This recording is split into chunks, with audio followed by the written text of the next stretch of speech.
You've survived another week. Thank you for listening, downloading, and supporting the Black Man with the Gun Show. I'm your host, Ken Blanchard, and this week on episode number 560, I got some questions for you that I hope that I answer. What would a black person want with an AR-15? What happened on YouTube? Michael J. Woodland interviews YouTuber Hank Strange. And a friend asked me a really good question. Which gun organization should he join?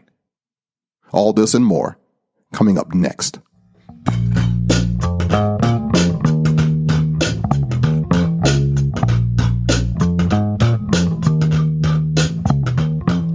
This is a weekly podcast for the mature and the cool people in the gun community. The show's title is To Inspire, Not to Incite. My name is Ken Blanchard. I'm a gun rights activist, an author, a trainer, and a professional speaker, showcasing the diversity of the gun culture with experts in hunting, gun rights, the justice system, American history, and self-defense. And it's done all with compassion for all people. Welcome to the show. If you've wondered, where the hell have you been? I've been there and back again.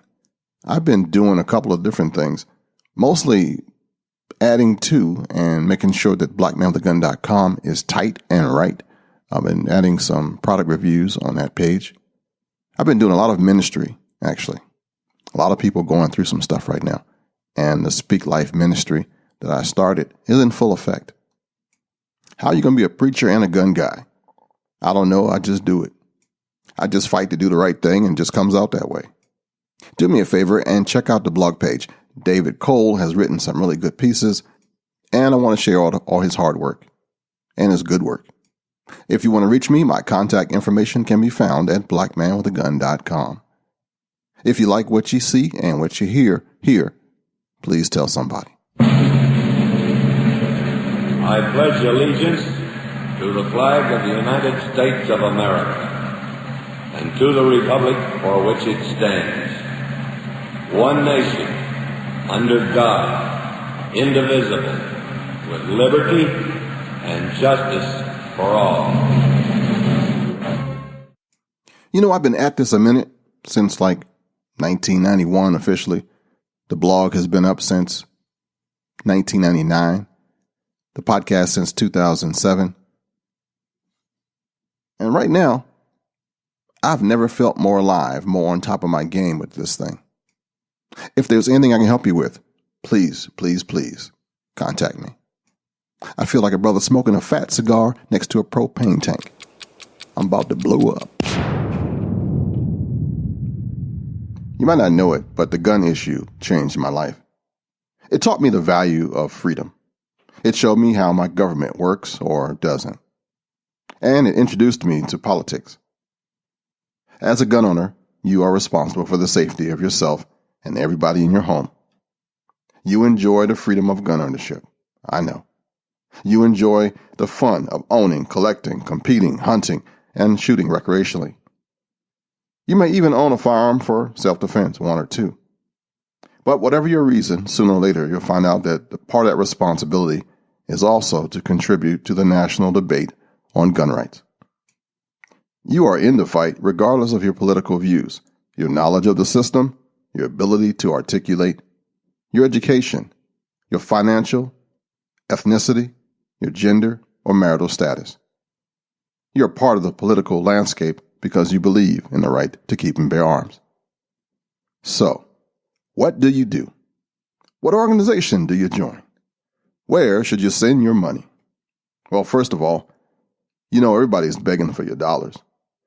All organizations, clubs, and committees are not equal.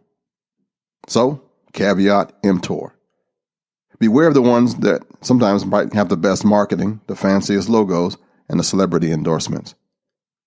Some groups do nothing, some a little, and some do as much as they are able.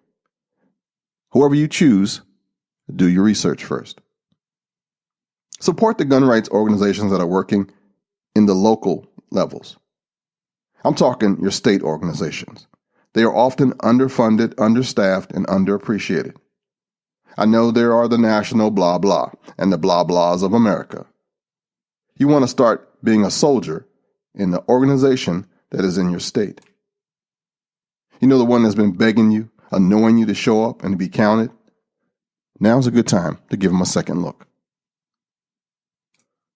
In the Bill of Rights, the 10th Amendment is the one that pertains to states' rights. It basically tells us that the federal government possesses only those powers that are delegated to it by the U.S. Constitution, and all remaining powers are reserved for the states or the people. You are the people. Don't forget that. Your local politics matter. Every day, states take care of amenities and infrastructure such as transportation and public schooling. The people who are elected in local elections have more impact and influence over everyday lives of the citizens than you think. Gun rights are a part of these things. Once a state law does not contradict the federal Constitution and is not an enumerated right of the federal government, the state can pass it. The state mandates most of the laws that people are afraid to break. Get in there.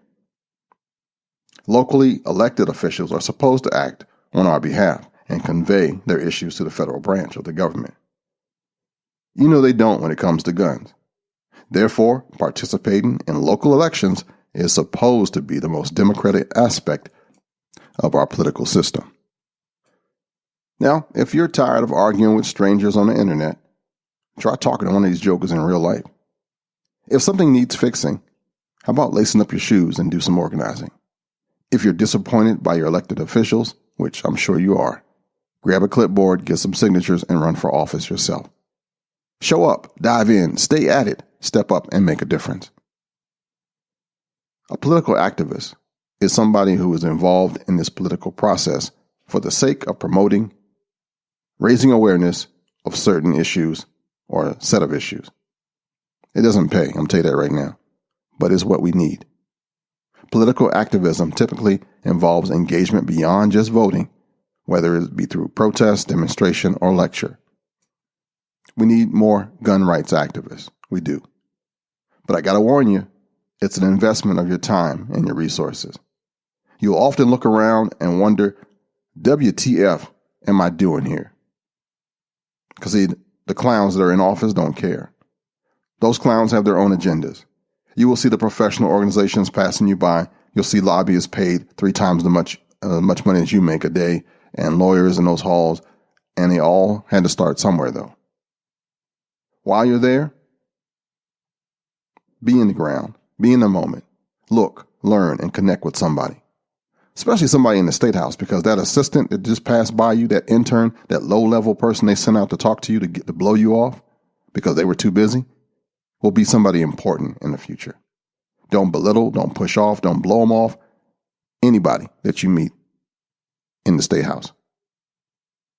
Now is a good time to give back to the land of the free and the home of the brave. Don't let people you would not want to share a beverage with speak for you. Your silence gives them consent to do whatever, and they have been. Right now, we got people like Bloomberg and Senators Feinstein and Schumer standing behind a whole bunch of socialist youth. And they're getting some good press about it. But don't give up the ship. Don't give up hope. Just get busy. Let me remind you of a song lyric that goes, "Our country, 'tis of thee." Talking about you, baby.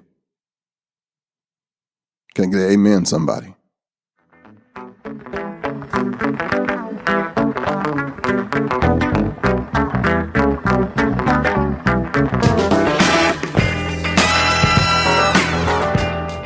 Can I tell you about 2 of the sponsors we have for this show?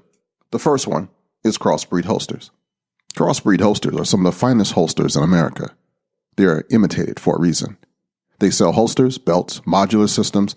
The U.S. company that my friend Mark Craig had started in 2005 has been a supporter for you and I for almost a decade. Crossbreed Holsters has raised the standard for customer service in the holster industry through its 2-week try-it-free guarantee and a lifetime warranty. You tried the rest, now get the best. Go to crossbreedholsters.com and tell them Ken sent you. Crossbreedholsters.com. All right, you got that? Next up, United States Concealed Carry Association. If you carry a gun for self-defense, be smarter and join the United States Concealed Carry Association so you can be covered in case you have to use the thing to protect your life from the judicial system. Upfront bail bond funding, attorney counseling, personal hardship coverage, membership deals and discounts, firearms theft, liability coverage, and more. Go to uscca.blackmanwithagun.com right now. uscca.blackmanwithagun.com.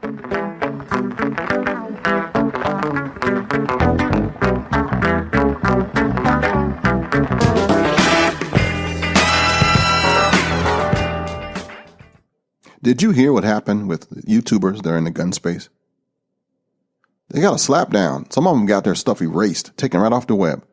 Guys who had been, and girls that have been doing gun stuff for years, all of a sudden found their channels missing, videos taken off, taken down. My partner in podcast is going to share what's going down. Take it away, Michael. Thank you, Ken, and welcome to another Tips and Review segment. I am Michael Woodland, and today we're going to have a conversation with Hank Strange.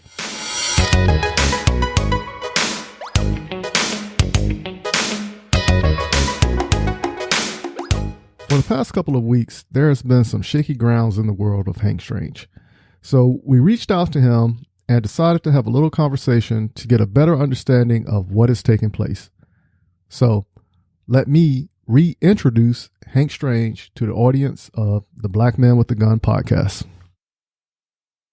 Now I want to introduce everyone to Hank Strange. How's it going for you today? Good, man. What's going on? Not too much. It seemed like you're a little burnt out. Oh, got a hard weekend, gun rallies. Yeah, a little bit. We drove up to Tallahassee for the rally and tally. Okay.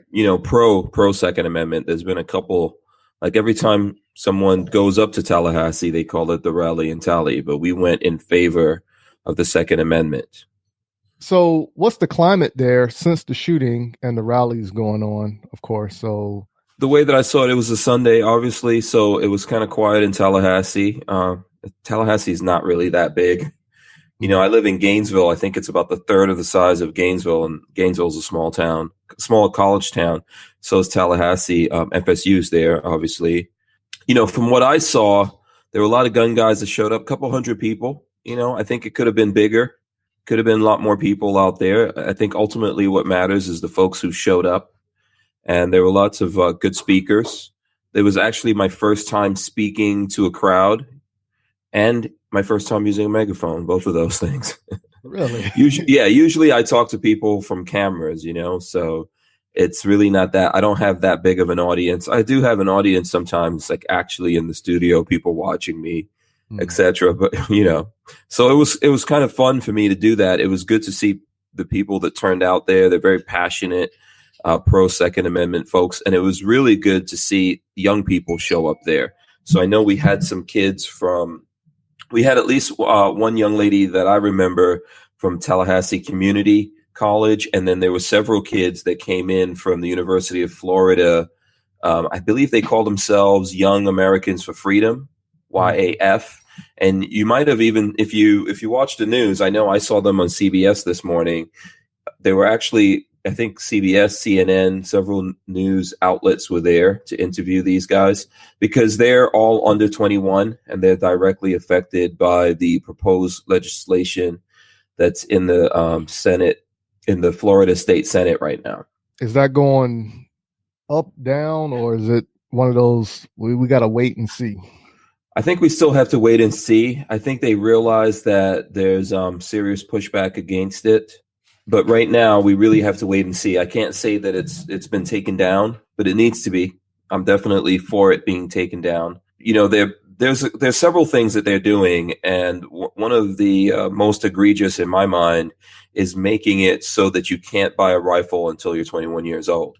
You already can't buy a handgun until you're 21 years old in Florida, and that's bad enough as far as I'm concerned.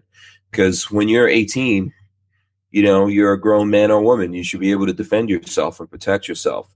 You could definitely go off to the military. I don't know what age you were when you went off there, but lots of people go off even before that, right? Correct. It's shameful that these young men and women are being punished for what one person did that was 19 years old. And I think that's a goalpost that we could keep moving. And it seems almost prepackaged to me that here in Florida, we don't fully know what really happened. We're discovering things all the time, every day, even though we're a couple of weeks away from it now. Yet they've already decided what they're going to do to fix the problem. And their fix is to take guns out of the hands of people who I think deserve to be able to defend themselves, especially in situations like that might come up. Yeah. I mean, like I said, I'm in 100% agreement with you. Education is the answer, of course. This is something that's always been said. The end result is always going to be ugly, you know, if that does prosper and come true. YouTube done something with you and your channel. You care to explain to the audience more about what took place so everybody's caught up and it's not left in the dark? Okay, so basically YouTube deleted our channel, or I guess you could either say deleted or suspended. I don't know. We had no access to it at all. We had 0% access to it. So YouTube has a policy that if you get 3 strikes, they do that to your channel. And there's people who can get it back. I've seen some people that cannot get it back, unfortunately. So what happened with us, we got our first strike several weeks ago, maybe even close to a month ago at this point. We were live. We were broadcasting live on my main channel. And we were talking about the comment that the president made, Donald Trump. He referred to some third world countries as shitholes. Right. And we were talking about that.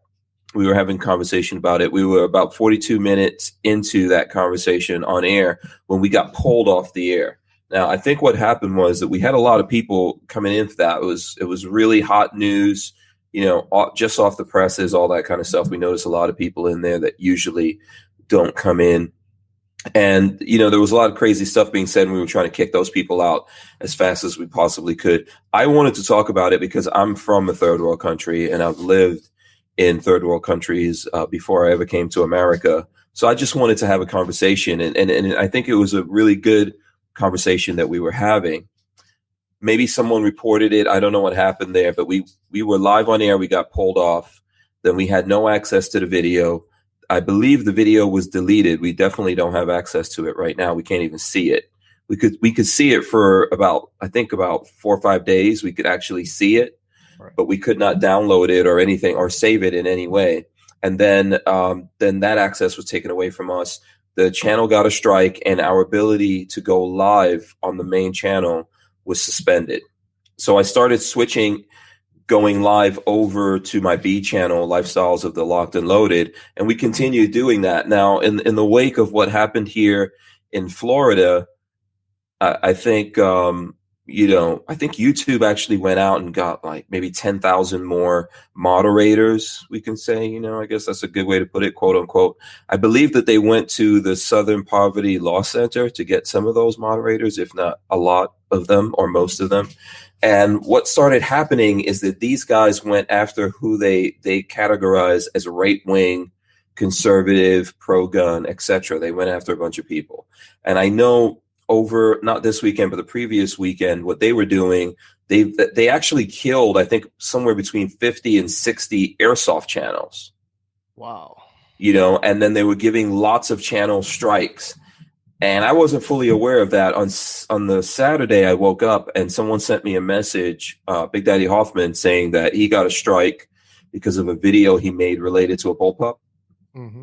And I have a lot of bullpup videos, so I checked, and they actually gave me one strike and deleted 3 videos that were bullpup related. So that became our second strike. And I was like, okay, something's going on. I got in touch with Military Arms Channel. We always call him Mac. I got in touch with him. He was out hunting. He came back in because he's in a really remote area.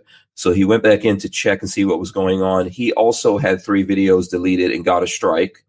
And I think one of them was a bullpup video, but several other, like one of them was a video of him talking about opening up a store, because he's a part owner of Copper Custom. So he got the same kind of thing happened to him.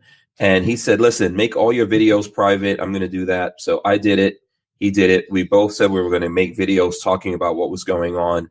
And I went outside to make a video. I think I came back in about less than half an hour and my channel was deleted. So apparently I got a third strike within that time frame, and then that third strike took down my channel. And then we had no access, no way to protest or appeal or try to do anything about what happened to our channel other than to reach out to people. So I have other social media. I did that. I reached out to folks. I asked folks to get in touch with them. This basically was all going down on a Saturday. Right. So they're not open until Monday, and then they're on the West Coast. So we sent out emails. We did what we could do. We had people, several people made videos. We got lots of support. Eventually, what happened was we got in touch with someone at YouTube. I dug through the emails that I had to see if I had an email for anyone that was still working there at YouTube. People go through there all the time. I found one person. That person was able to actually link us up with someone else at YouTube that reopened it. And I'm guessing between that and all the other queries that they were getting about what happened to my channel, they decided to remove the the last two strikes that we got, and reinstate the channel. At this point right now, the first strike for the live video is still there, and we're trying to do something about it. So we still have one strike against us. If we get two other strikes, then we'll be right back in the same boat all over again. Right. And this was happening to lots of different channels. Major channels out there were going through this. I think it was almost like it was a coordinated thing. I had someone from CNN reach out to me to ask me about it, and I didn't really think anything about it during the week. And then right before it came back on, there was an article that came out from Bloomberg talking about how YouTube hired the 10,000 people to deal with this. I believe they mentioned Southern Poverty Law Center, that they accidentally took down or deleted a lot of channels or gave strikes to people they shouldn't have. They were maybe too exuberant, in their application of YouTube rules. I think it was accidentally on purpose, to be honest with you, because they just only, if they would have gone after auto channels or guys who talk about watches or anything else, they went after what they consider the right-wing, conservative, pro-gun people, and that's it. So I think that was pretty much accidentally on purpose in my mind. I got you. Now, I do remember the video you had put up. It was a phone number that you can call. Mm-hmm. And I called that number twice. And, okay. Of course, when I leave from my house to the gym, it's about a 15-minute drive for me. So I sat in the parking lot and I waited, and I was on hold for maybe about 35 minutes. Wow. And thanks for taking that time, man. I appreciate it. No problem, man. No problem. Of course, when I got to the operator, and of course, they started asking, how can I help you? Asking questions like, okay, I'm calling in reference to Hank Strange. As soon as I said your name, it was, hold on, please. And I was on hold. And the first time, I waited for like 5 or 10 minutes, right? I hung up. The next time I called was the next day. Mm-hmm. Then I was on hold for like the second time, because the same thing happened the first time around. Once you say your name, hold on, please. Put you on hold, and I was on hold again for another 45 minutes before somebody else came back on and spoke to me. Mm-hmm. Okay. Yeah, I know that eventually they even stopped taking calls altogether. Yeah. And I'm sure it wasn't just me. I'm pretty sure that they were getting lots of calls, because if they went through and deleted several hundred channels and gave people, give lots of people strikes. I mean, I think I saw that Alex Jones was on his second strike and teetering on the edge of getting a third strike. And there were lots of other people that was happening to. I'm sure everyone was reaching out to them. So eventually they just stopped taking calls. Oh, yeah. Yeah. But its best thing is they reinstated it. So your show is back on and everything. Absolutely. Yes. Happy to see that. When they took it down, for the people who don't understand, does YouTube pay you anything for you doing your shows? Well, we're in the partnership program with YouTube, which means that our channel is monetized. So if there's commercials running on a video, not every video that we do we make any kind of money from, but if they decide that it's suitable for monetization, because now they challenge every single video we put up. In other words, and we put up video every single day. So when we put up a video, they go, yeah, this is not suitable. We have to contest that. Then they go and look at it. Most of the time they allow it to go through. Sometimes they go, yeah, this is not suitable. So it's never monetized. Although I've seen that they actually do run commercials on it, but where I guess we're not eligible for any of that money. When they do run commercials, it's a fraction of the money that they make for that, which is probably not a lot of money, because the way that it works is that if they're going to allow a company to advertise, that company has a budget, and that budget gets split out over all these videos that are monetized on YouTube. So they might make they might make $1 or something like that for running this commercial in front of this video. And then maybe you get something like you get like 10, 20, 30 cents or something like that. I'm not sure of the exact breakdown. I think it's actually way worse than that. It's really pretty much pennies. Correct. But cumulatively, all that adds up, and we do make some money because of everything that's happening with every video being challenged. And then YouTube has also put us into some subcategories, which makes it difficult for people to find us, etc. The true answer to that question is that yes, we make money, but not a lot of money. Just a couple $100 really every month. Right. So now, with knowing what took place with you and how the payment, everybody's getting pennies on the dollar. Mm-hmm. And we already know like they're attacking other people in the same field, especially in the airsoft field. Mm-hmm. Is there going to be some type of pact to help everybody out, or has that even been talked about with you? Are you talking about legal action, or?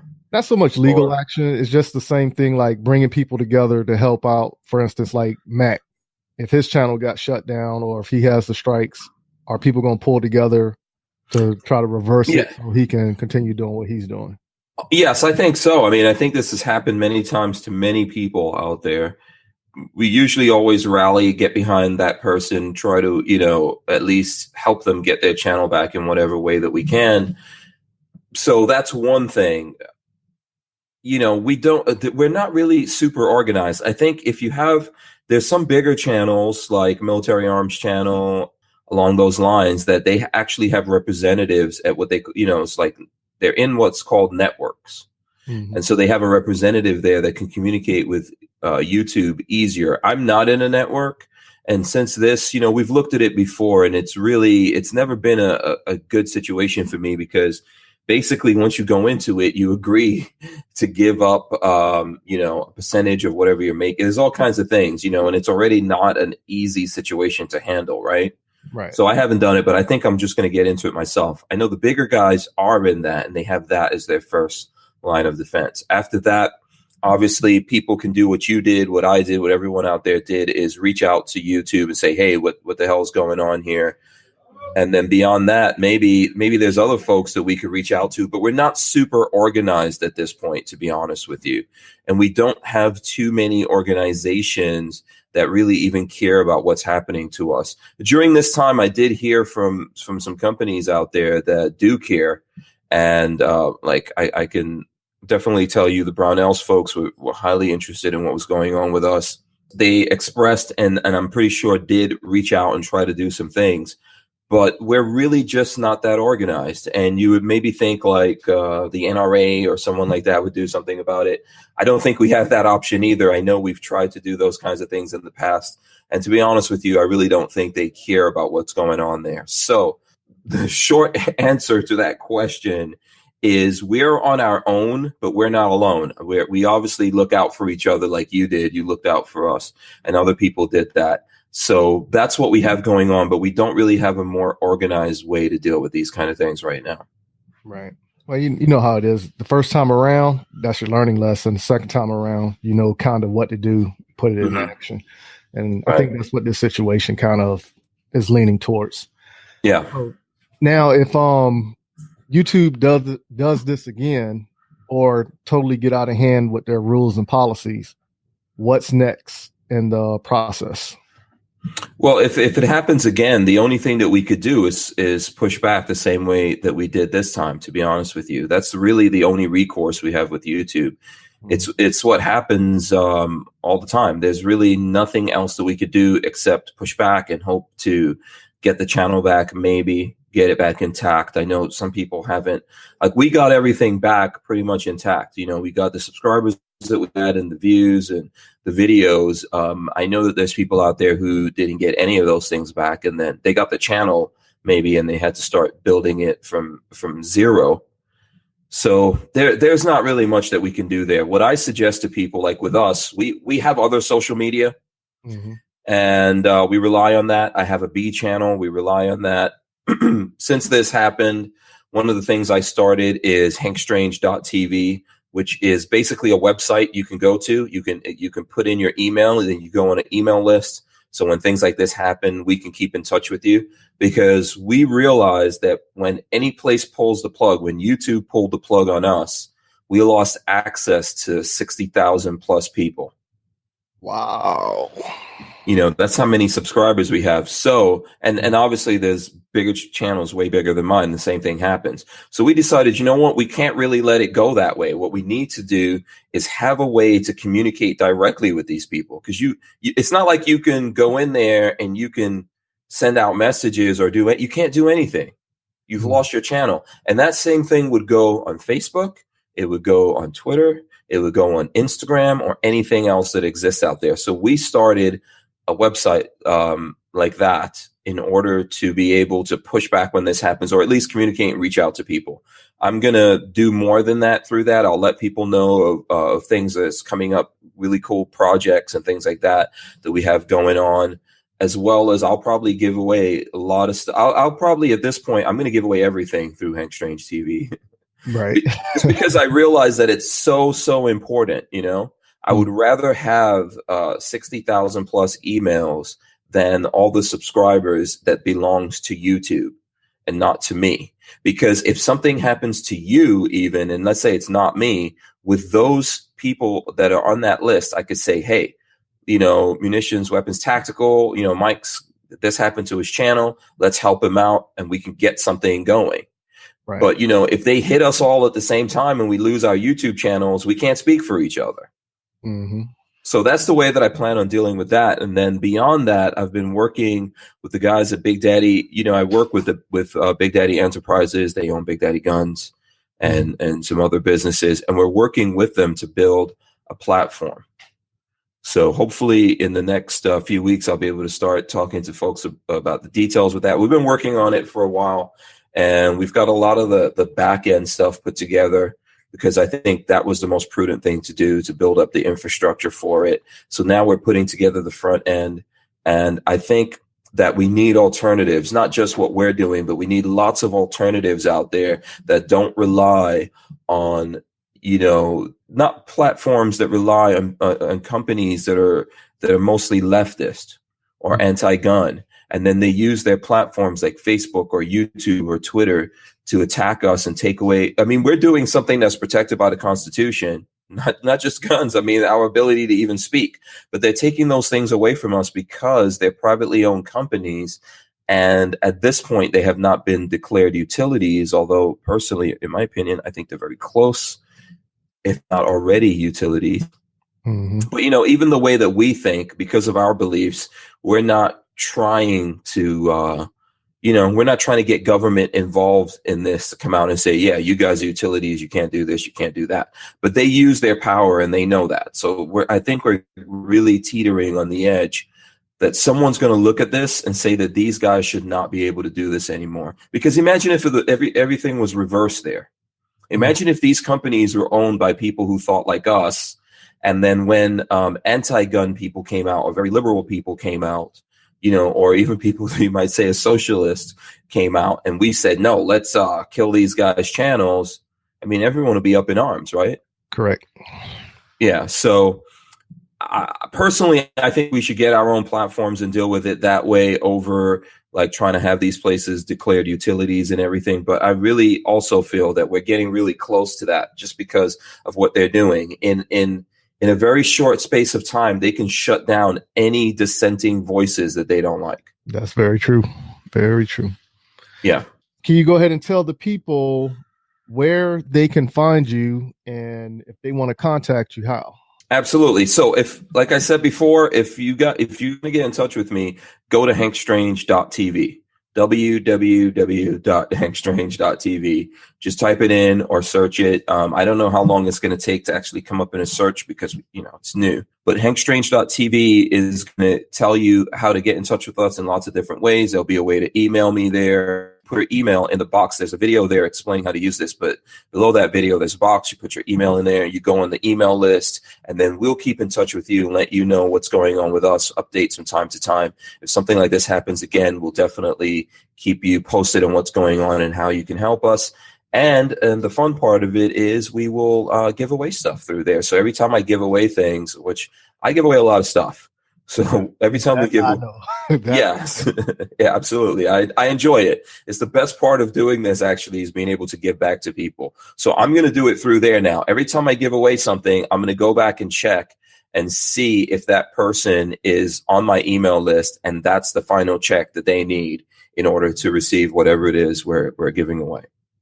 Okay. Now your show, what time your show come on, and how can people find you on YouTube to be a part of the Strangerholics? Awesome, thanks. And you're on the show every now and then. You're always there, actually, in the chat and stuff like that. And you're always also on the show. You're always helping us out behind the scenes. The show right now is going live from Lifestyles of the Locked and Loaded on YouTube. So if you go to YouTube and search Lifestyles of the Locked and Loaded, you'll find us. It is the Who Moved My Freedom podcast, and it's Monday to Friday from 7 p.m. to 9 p.m. Eastern time. And then the other channel that we have is YouTube/Hank Strange. We rebroadcast it on that afterwards, but it goes live from Lifestyles of the Locked and Loaded. That is it right there. Anything else you notify the people of, any upcoming events? At this time, you know what I would like to do is thank you for your support and thank everyone out there that's listening, that emailed and called and showed us support. We really, really, really appreciate that. Thank you all very much. Hey, you're welcome on my behalf. But, like I said, I want to say thank you because you've opened the doors for a lot of people. For me to watch you, I can actually see you're sacrificing more than what a lot of people believe you are. Because once you put your livelihood at stake for something you truly believe in, that is a sacrifice for a movement. And, I want to give you kudos for what you're doing. Thanks, man. I appreciate that. This is really very important to me. And I think more people need to stand up and put everything where their mouth is. So, I try to lead by example. I know you're doing the same thing, and I appreciate it. Oh, yeah. Thanks. I'm looking forward to the next time we can link up. All right, man. Thanks. All right. Peace. Thank you. This is not the time to sit back and just say it will be okay. It is time to get off the couch and let the elected officials know where you stand. For those who are looking to contact me, visit blackmanwithagun.com and under the About tab, click on my name, Michael Woodland, and shoot me an email or a phone call. Please leave a voicemail or a text message, and I promise I will get back to you. Until next week, keep shooting, keep practicing, and have fun. Back to you, Ken. Thanks, Michael, for that. Wow. You can see the actual interview on the show notes for this episode number 560.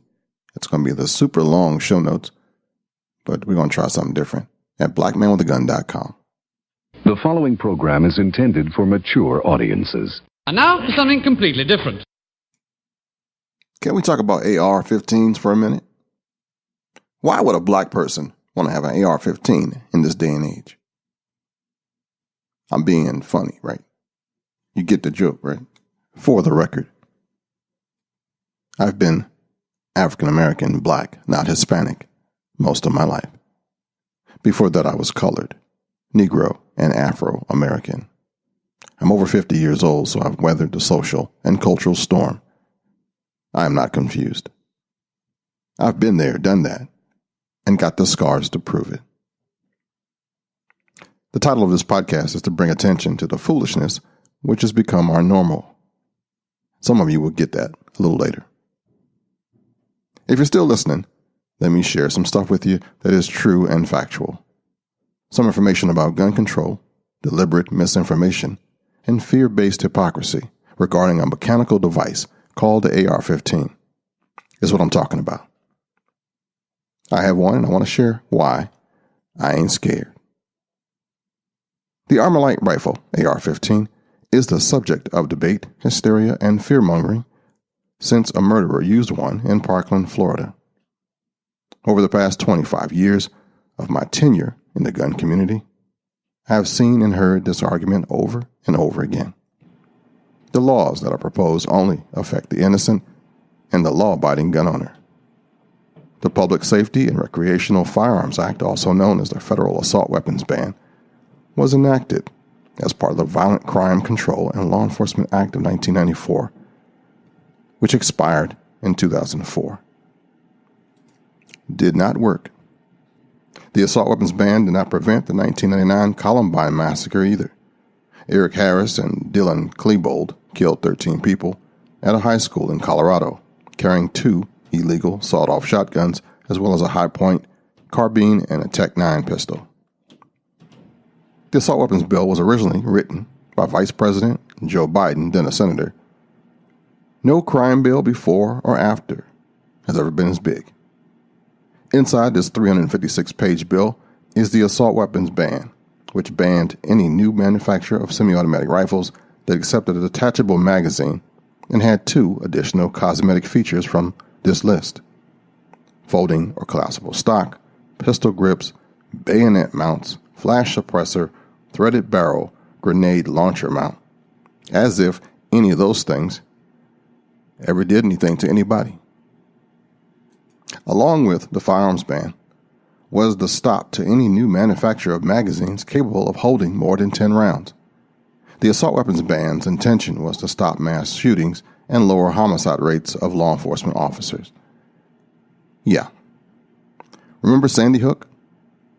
Some anti-rights folks claimed the assault weapons ban would have prevented Adam Lanza from obtaining the firearm he used. However, during the time of the shooting, Connecticut already had an assault weapons ban in effect. The alleged Bushmaster that Lanza stole from his mother was legally purchased and owned in Connecticut. But don't confuse me with details and facts. The truth is, the AR-15 was developed in the late 1950s as a civilian weapon by a Marine named Eugene Stoner, who was working for a small California startup called Armalite, which is really where the word AR comes from, in case you didn't know. The AR, revolutionary for its being lightweight, easy to care for, and its adaptability with additional components, entered the mainstream in the mid-1960s. The company kind of bombed out, so Colt bought the patent and developed an automatic fire version for troops in Vietnam called the M16. It was a joke at the time. They called it the toy, the thing made by Mattel. They were still joking about it when I had it in 1980. I went to the rifle range at MCRD Paris Island with an M16A1 in 1980. So why is the AR any good? The AR is a lightweight magazine-fed gas-operated semi-automatic rifle. It was designed to be manufactured with the extensive use of aluminum alloys and synthetic materials, again to be light. They can be chambered in 22, 223, 5.56 by 45 millimeter, 6.8 SPC 308, 450 Bushmaster, and about a dozen other calibers. Upper receivers for pistol calibers like the 9mm, 40 and 45 are also available. There's even 410 shotgun versions. These rifles are used for many different types of hunting, from varmint to big game, and they are used for target shooting in national matches. AR-15 style rifles are no more powerful than other hunting rifles of the same caliber, and in most cases are chambered in calibers less powerful than common big game hunting cartridges like the 30-06 Springfield and the 300 Win Mag. Truth. The AR platform is modular. Owners like being able to affix different things to it, and that's why we call it Legos for grown folks or Mr. Potato Head rifle. It's relatively easy to take apart, reassemble, and modify, including changes to the caliber of ammunition it fires. You don't have to be a gunsmith to be able to take it down. It has take-down pins that you can use with your fingers. You can break this thing down in its basic components, and with several seconds, snap it all back together again. Building an AR-15 at home often begins with buying a lower receiver. It's really the only part with a serial number and that requires a federal background check. The rest of the core parts are available everywhere else. And then there's a seemingly endless array of accessories: barrels, grips, stocks, rails, magazines, and scopes. Everything about the AR-15 platform can be changed to fit the specific end user and their intended use. Long-range shooters might add a longer barrel and a big scope to the gun to increase the accuracy. Those interested in home defense might choose a shorter barrel and add a flashlight to the rifle. You can even change the grip to fit your hand exactly, and that's why it's sometimes ideal for people of lower stature, smaller. And it's all to make it comfortable. Hundreds of thousands of new hunters use the AR-15 platform, which is often sold in complete configurations specifically designed for hunting. The gun is rugged, reliable, portable, and accurate. What's more, the ability to quickly and easily change the rifle's caliber offers American hunters a huge advantage. But you don't hear me. You see, before the AR-15 rifle made its way onto the market, gun owners needed to buy a different gun for each caliber and application. Shooters were also stuck with their rifles' ergonomics. If the stock was too long or too short, there wasn't anything you could do about it except pay a gunsmith to modify the gun. The same is true if you didn't have the right trigger or didn't like the rifle's sights. Change anything was a major pain in the butt and in your wallet. That changed with the AR-15 platform, the potato head gun, the Mattel toy, the Legos for grown people. That's why it's so popular. Another reason it's good is for self-defense. It's easy to use and effective rifle, both at close and distance. It's the reason the police rely on the AR-15 to counter active shooters. Since the 19th century, civilian sporting rifles have evolved from their military predecessors. The AR-15, or the modern sporting rifle, simply follows on that tradition. Here's some misconceptions from the hood. Which hood am I talking about? Could be my hood or your hood. Stuff is just not true. AR-15 style rifles are not assault weapons. An assault weapon is a fully automatic machine gun. Automatic firearms have been severely restricted for civilian ownership since 1934.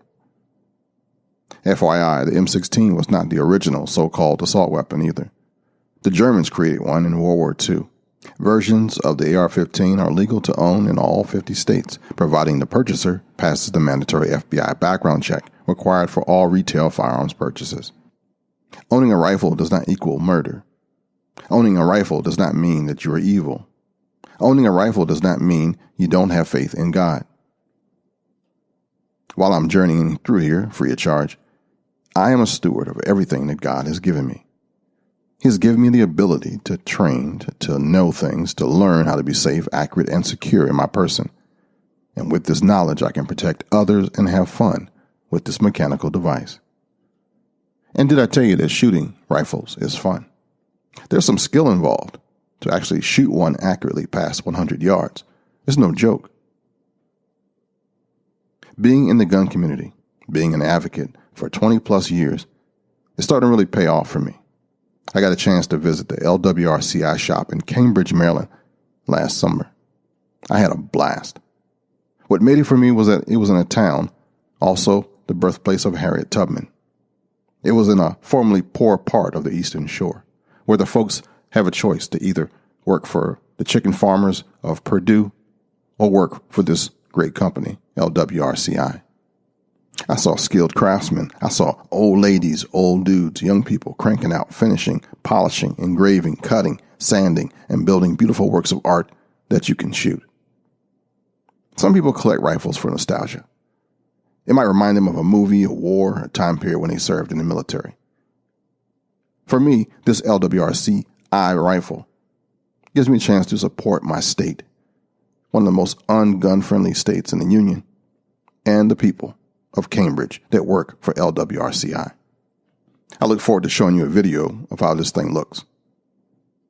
Guns in the home are safe when gun owners keep guns responsibly.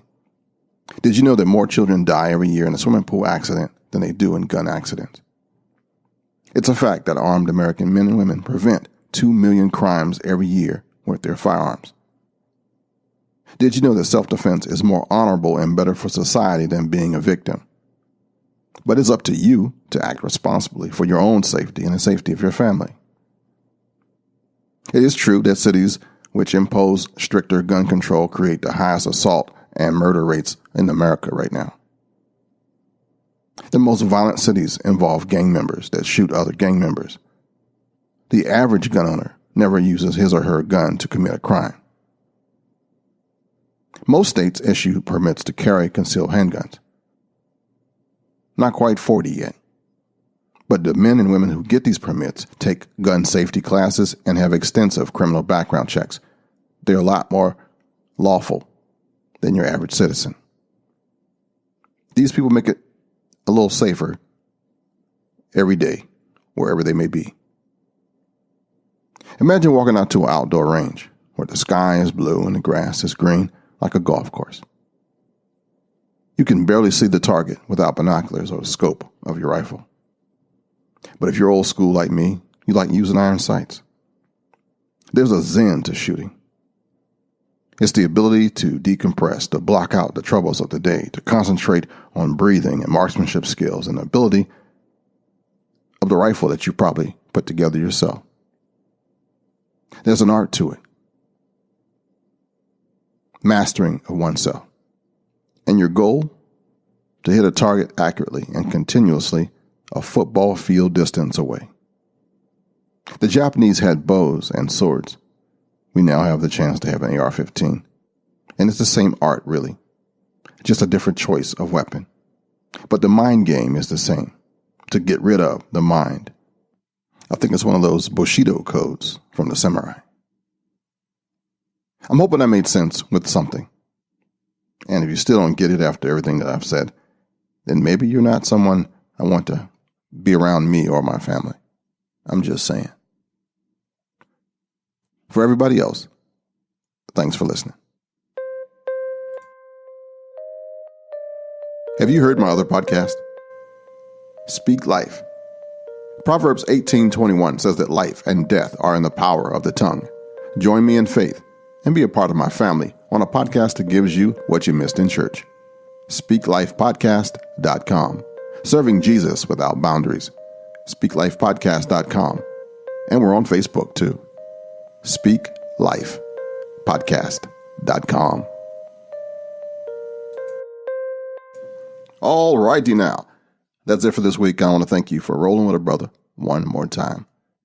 If there's something I said that resonated with you, that made sense to you, that made you go, that made you go, that made you go, hell yeah, let a brother know. Much appreciated. Feedback is required. Feedback is appreciated. Feedback is loved. Speaking of love, just in case nobody has told you this today, I love you.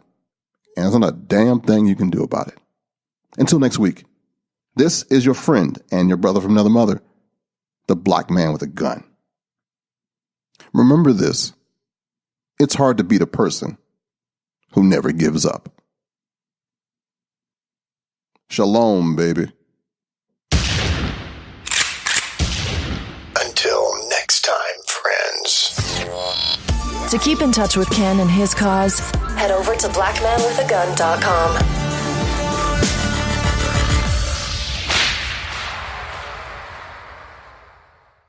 Blanchard.media. After podcasting since 2007 and beginning in blogging in 2000, I have learned 999 things that don't work.